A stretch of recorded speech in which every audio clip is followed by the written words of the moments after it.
देखिए, जिसका आप लोगों का इंतज़ार था वो न्यूज़ आपके सामने आ चुकी है। बहुत सारे छात्र जो डीएलएड किए हुए हैं वो प्राइमरी शिक्षक भर्ती का इंतज़ार कर रहे थे। अभी हाल ही में विधानसभा में एक प्रश्न के जवाब में बेसिक शिक्षा मंत्री संदीप सिंह ने बताया था कि नगरीय क्षेत्र के 11,508 पदों का अध्याचन जो शिक्षा आयोग को भेज दिया गया है। हालांकि ये न्यूज़ पहले भी आई थी, लेकिन एक बार फिर से समाचार में डिटेल से दी गई है कि बेसिक शिक्षकों का 11,508 रिक्त पदों का अध्याचन अपलोड। करीब 30 वर्ष बाद नगरीय विद्यालयों के लिए मिले अध्याचन। प्रदेश के बेसिक शिक्षा परिषद के विद्यालयों में शिक्षक भर्ती की प्रक्रिया जल्द शुरू होने के आसार हैं। नगर क्षेत्र के परिषदीय विद्यालयों के लिए करीब 11,508 पदों का अध्याचन एनआईसी के ई अध्याचन पोर्टल पर अपलोड कर दिया गया है। नगरीय विद्यालयों में इतनी संख्या में रिक्त पदों का पर अध्याचन करीब 30 वर्ष बाद अपलोड किए गए हैं। साथ ही ग्रामीण अंचल के लिए विद्यालयों में 48,000 रिक्त पदों का अध्याचन अपलोड करने की तैयारी है। उत्तर प्रदेश शिक्षा सेवा चयन आयोग अध्याचन का परीक्षण कर करीब 59,000 से अधिक पदों का अध्याचन भर्ती प्रक्रिया तेज कर सकता है। तो फिलहाल अभी तो 11,508 पद आए शहरी क्षेत्रों के लिए और ग्रामीण क्षेत्रों में करीब 48,000 पद खाली हैं और बताया जा रहा है कि इन पदों को भी अपलोड करने की तैयारी है। अगर ये भी पद आ जाते हैं तो करीब 60,000 पदों पर प्राथमिक शिक्षक भर्ती आपको देखने को मिलेगी। प्राथमिक में और उच्च प्राथमिक स्तर के करीब 2.25 लाख से अधिक विद्यालय हैं। आंकड़ों के मुताबिक इसमें 1.5 लाख से अधिक शिक्षकों के पद रिक्त हैं। जून में बेसिक शिक्षा परिषद के सचिव सुरेंद्र कुमार तिवारी ने नगरीय क्षेत्र के लिए प्रत्यक्ष रूप से अध्याचन भेजा था। विधानसभा में पूछे गए सवालों के जवाब में पदों की पुष्टि भी हो गई है। तो कुल मिलाकर के ये भर्ती तो कन्फर्म है नगरीय क्षेत्रों की। बाकी ग्रामीण क्षेत्रों की जो 48,000 भर्ती है इसमें अभी समय लगेगा। उम्मीद यही की जा रही कि पहले आपका ये विज्ञापन आ जाएगा नगरीय क्षेत्र का 11,508 पदों पर। इसके बाद द्वितीय फेज में हो सकता है कि आपका 48,000 पदों का विज्ञापन जारी हो। बिहार शिक्षक भर्ती को लेकर के अपडेटेड टीआरई 3 में जिन लोगों की नियुक्ति हुई थी उसमें बताया गया कि 18 महीने का एनआईओएस डीएलएड वाले शिक्षकों की जाएगी नौकरी। बिहार में शिक्षक नियुक्ति प्रक्रिया के तहत उन शिक्षकों की सेवा पर शिक्षा विभाग ने गंभीरता से कार्रवाई शुरू कर दी है जिन्होंने एनआईओएस से 18 महीने का डीएलएड कोर्स किया है। विभाग के निर्देश पर जिलों से ऐसे शिक्षकों की सूची और रिपोर्ट तलब की जा रही है। प्राथमिक शिक्षा निदेशक बिहार के निर्देश के आलोक में सभी प्रखंड शिक्षा पदाधिकारियों को तत्काल रिपोर्ट उपलब्ध कराने को कहा गया है। पत्र में कहा गया कि जिन शिक्षकों ने एनआईओएस से डीएलएड का 18 महीने का कोर्स किया है उनकी सेवा से संबंधित निर्धारित प्रक्रिया का पालन करते हुए सूचना उपलब्ध कराना आवश्यक है। सभी प्रखंडों को अपने अपने क्षेत्र के विद्यालयों से जानकारी एकत्र कर जल्द से जल्द प्रतिवेदन भेजने का निर्देश दिया गया है। सभी शिक्षकों को 15 अगस्त से पहले रिपोर्ट मांगकर नौकरी से हटाने की प्रक्रिया शुरू करनी है। तो जो लोग नियुक्ति पा चुके हैं उनको यहाँ से हटाया जाएगा, ऐसा यहाँ पर देखिए अपडेट है। अब एक बड़ी महत्वपूर्ण अपडेट है टीजीटी और पीजीटी के सिलेबस को लेकर के। आयोग की तरफ से सामान्य ज्ञान का कल पाठ्यक्रम जारी कर दिया गया है। उत्तर प्रदेश शिक्षा सेवा चयन आयोग ने टीजीटी और पीजीटी भर्ती के पाठ्यक्रम का जो सामान्य ज्ञान का पाठ्यक्रम है वो जारी किया है। सामान्य ज्ञान खंड में कुल 30 प्रश्न पूछे जाएंगे। पाठ्यक्रम को 3 प्रमुख इकाइयों में बांटा गया है। पहली इकाई में करंट अफेयर को शामिल किया गया है। दूसरी इकाई में भारतीय इतिहास स्वतंत्रता आंदोलन को शामिल किया गया है। संविधान राज्य व्यवस्था से जुड़े सवाल रहेंगे। और तीसरी इकाई में आपका जो है विज्ञान और सूचना तकनीकी को शामिल किया गया है। डिटेल्ड सिलेबस हमने कल ही बना दिया था, आप इसको समझ सकते हैं और उसके अनुरूप अपनी तैयारी कर सकते हैं। तो अब आपकी तैयारी करने के लिए पूरा रोड मैप अवेलेबल है कि क्या पढ़ना है क्या नहीं पढ़ना है। सामान्य ज्ञान और सब्जेक्ट दोनों के सिलेबस जारी हो चुके हैं। आप इसको फोकस करके आज से ही अपनी तैयारी शुरू कर सकते हैं।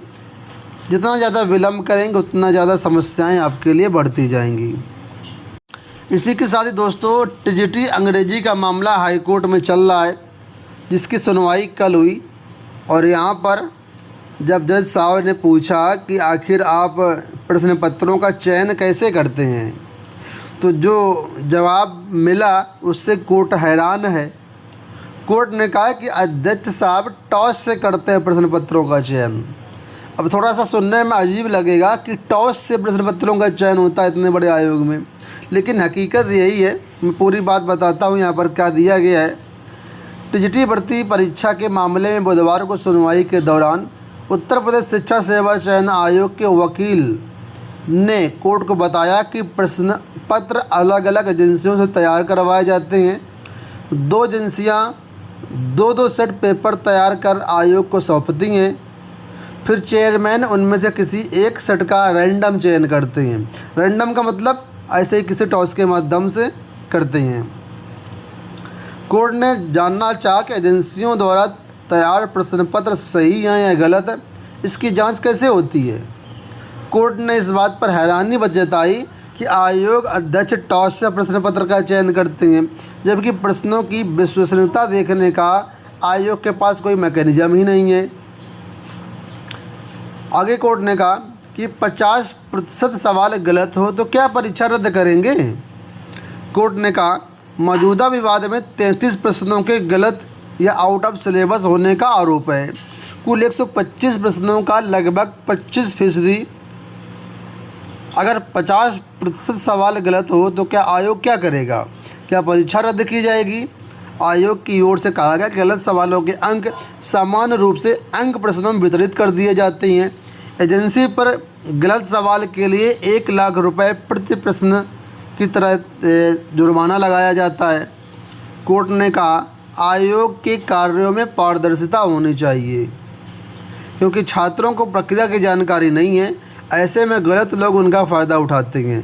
कोर्ट ने यह भी पूछा कि आर्थिक दंड के अलावा एजेंसी पर क्या कोई और कार्रवाई जैसे ब्लैकलिस्ट करने की व्यवस्था है। याचियों की ओर से वरिष्ठ अधिवक्ता राधाकांत ओझा ने कहा कि आयोग इस बात का खुलासा नहीं कर रहा है कि 33 प्रश्नों में से वो कौन से प्रश्न हैं जो गलत हैं। आयोग का कहना था कि छात्रों की आपत्तियों पर विचार करने के बाद 25 प्रश्न पाठ्यक्रम के बाहर पाए गए हैं, जबकि 8 सवाल सही पाए गए हैं।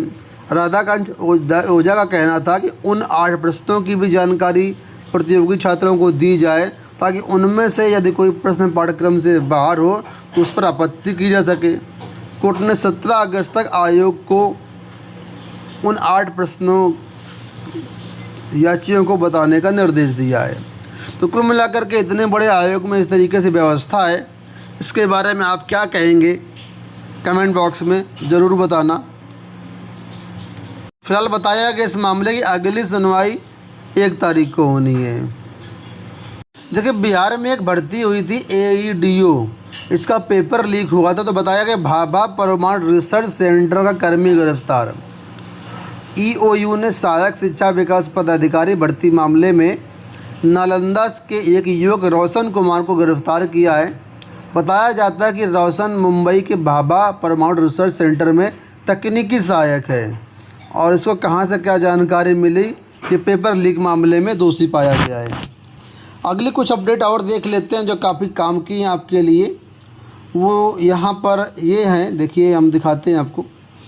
झारखंड से, झारखंड में इस समय छात्रों का आंदोलन चल रहा है, तो यहाँ पर अपडेट है कि छात्रों की बातें सुनो, समझो कि वे क्यों चिल्ला रहे हैं। सुप्रीम कोर्ट ने टिप्पणी की है। शीर्ष अदालत ने कहा कि अधिकारियों को छात्रों के प्रदर्शनों से निपटते समय बरतना चाहिए संयम।